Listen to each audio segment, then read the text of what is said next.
सभी मित्रों बहनों को राधे राधे। आज हम थोड़ा सा डिस्कशन करेंगे। एक्चुअली जो हमारा टॉपिक रहेगा वो भगवान के ऊपर ही है, तो भगवान के ऊपर ही मैं थोड़ा सा डिस्कशन करता हूँ।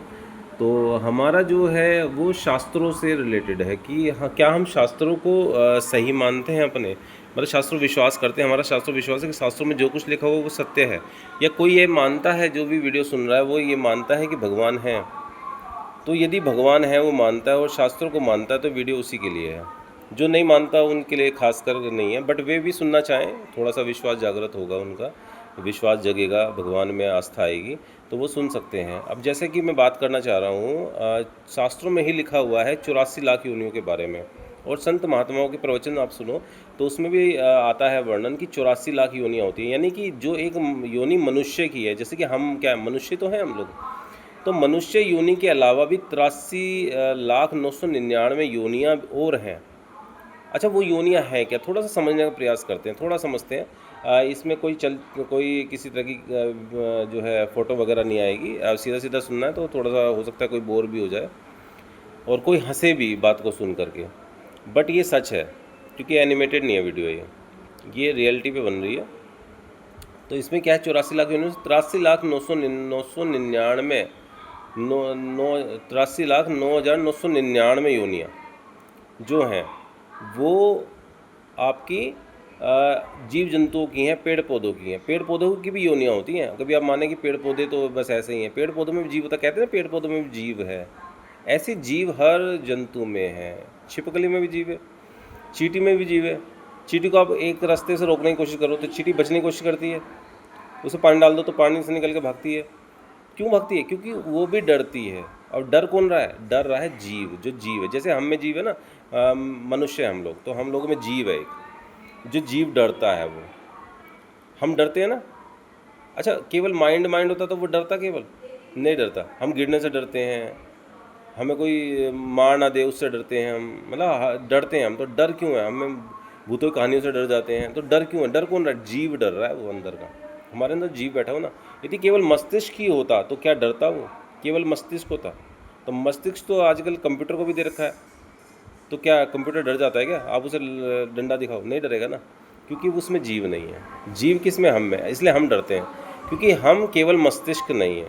मस्तिष्क तो एक केवल ये है कि इस शरीर को चलाने के लिए एक मार्गदर्शक के रूप में दे रखा है कि विवेक से आप समझ लो कि ये करना है नहीं करना है, किसी काम को करना है नहीं करना।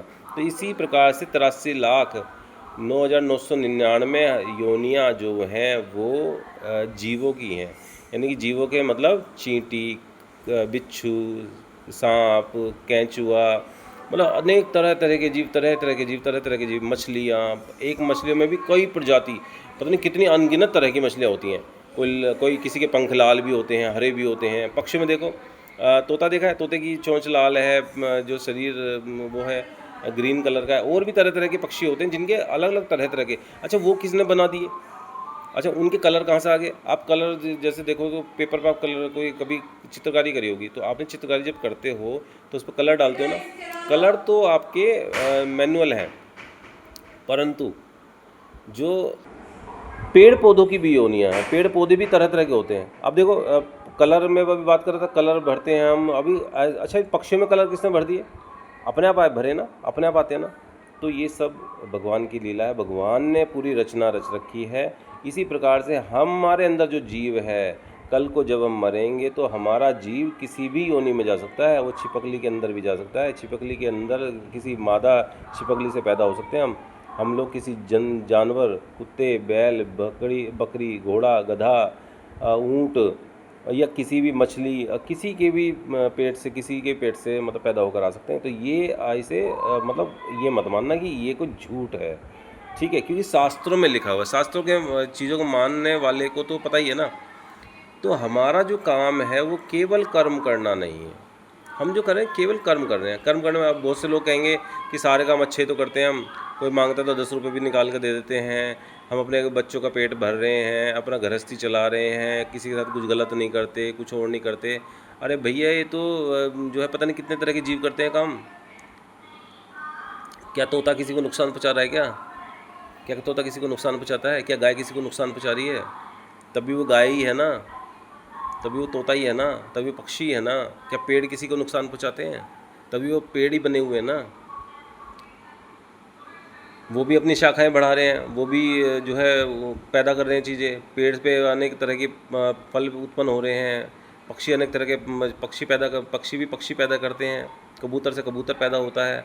तो वे भी तो अपना अपने बच्चों को वो भी खिलाते हैं। तो हम नया क्या कर रहे हैं? हमारा नया क्या है? हमने नया क्या किया?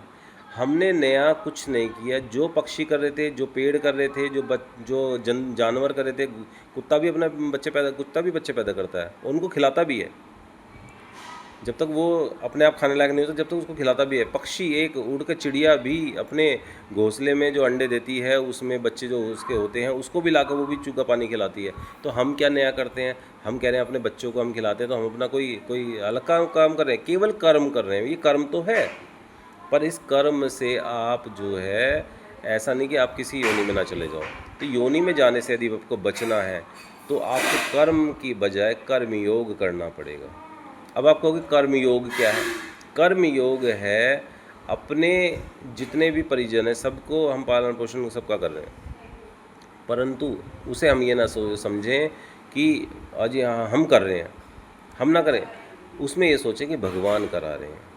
भगवान ने हमें एक नौकरी दे रखी है, उसके आधार पर जो सैलरी आती है, वो कर्म करने के लिए उसने हमें शरीर दे रखा है। 2 हाथ दे रखे हैं, 2 पैर दे रखे हैं, 2 आँख दे रखी है, 1 नाक दे रखी है, 2 कान दे रखे हैं, शरीर दे रखा है।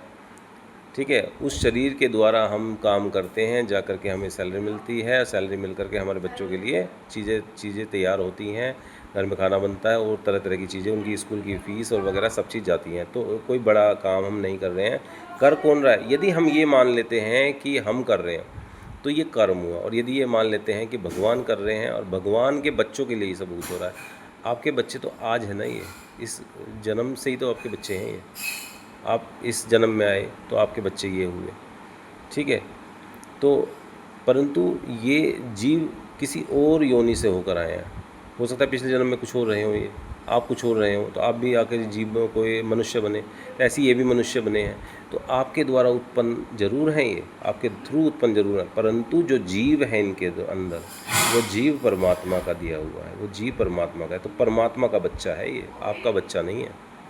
आपका बच्चा केवल इस शरीर के वजह से, मानने की वजह से कि आप शरीर से उत्पन्न हुआ है इसलिए आप बच्चा मान रहे हो अपना, परंतु बच्चा तो भगवान का ही। तो इस भगवान के बच्चे को भगवान के दिए हुए शरीर के द्वारा उत्पन्न जो सैलरी और सब चीज़ें सामान आते हैं, उनसे आप बच्चे को माना। तो यही कर्म योग है। यानी कि हर चीज़ में भगवान को श्रेय देना, भगवान के द्वारा ही सारे काम हो रहे हैं, उनको श्रेय देना। भगवान कृष्ण जो आदि अनंत परमात्म पुरुष हैं, संपूर्णतम पुरुष हैं, उन्हीं को श्रेय देना हर बात का, हर चीज़ का, यही कर्म योग है। बच्चों की फ़ीस भरना, आप फीस नहीं भर रहे हो, परमात्मा भरवा रहे हैं। बच्चों को आप खाना खिला रहे हो, बच्चों को आप खाना नहीं खिला रहे, परमात्मा खिला रहे हैं।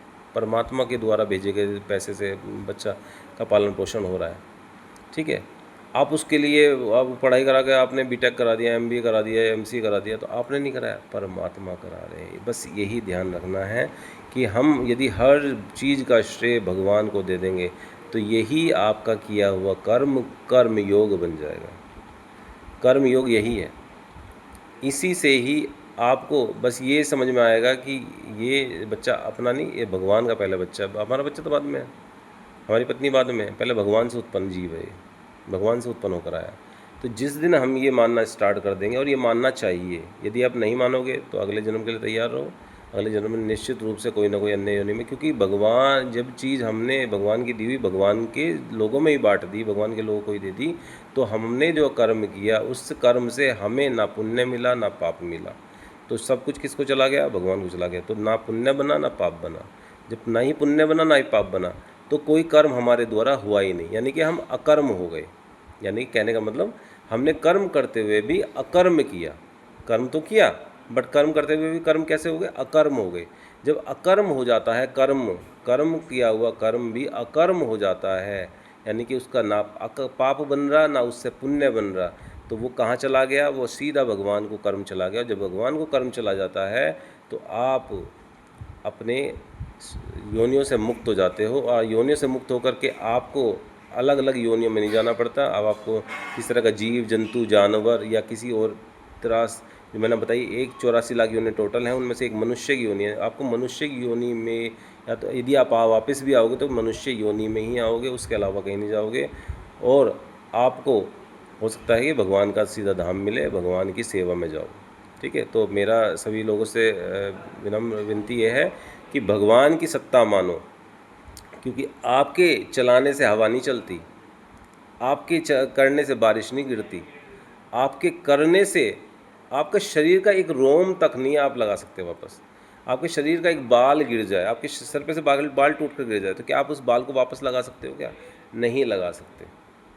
आप उसको रोकने की व्यवस्था तो बना सकते हो कि अच्छे तेल प्रयोग कर रहे हो, दवाइयों का प्रयोग कर रहे हो, आपने रोक लिया उसको। अलग से तो आप जो आप आजकल जो बाल का ट्रांसप्लांट होता है वो तो आप करा सकते हो कि अलग से जो बाल लगते हैं ना, विग लग जाते हैं, वो तो आप लगवा सकते हो।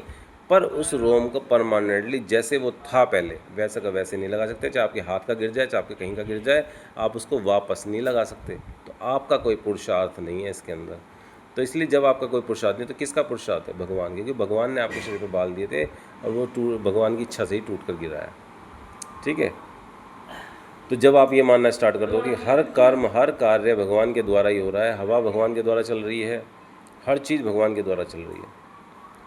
यदि आपको कोई नुकसान नहीं पहुँचा रहा ना, तो ये आपके किसी के द्वारा नुकसान नहीं पहुँचा ना, तो वो भगवान के द्वारा होकर ही वो चीज़ें आपके तक आई हैं। और उसके बारे में हम बाद में डिस्कशन करेंगे। कोई नुकसान पहुँच रहा है, कोई फ़ायदा पहुँच रहा है, कोई प्रॉफिट हुआ, कोई लॉस हुआ, तो वो हुआ क्यों? भगवान रोकते क्यों नहीं इस चीज़ को? तो इसके बारे में किसी और वीडियो में डिस्कशन करेंगे हम कभी। पर आज के लिए इतना ही कि आप भैया 84 लाख योनियों से बच जाओ, किसी तरह से भगवान को वापस चले जाओ, क्योंकि हम भगवान से बिछड़े हुए हैं, भगवान तक ही हमें जाना है। यही एक छोटी सी बात थी जो मैं आपको समझाना चाह रहा था। और यदि आप समझ गए तो राधे राधे, नहीं समझे तो जय श्री कृष्ण।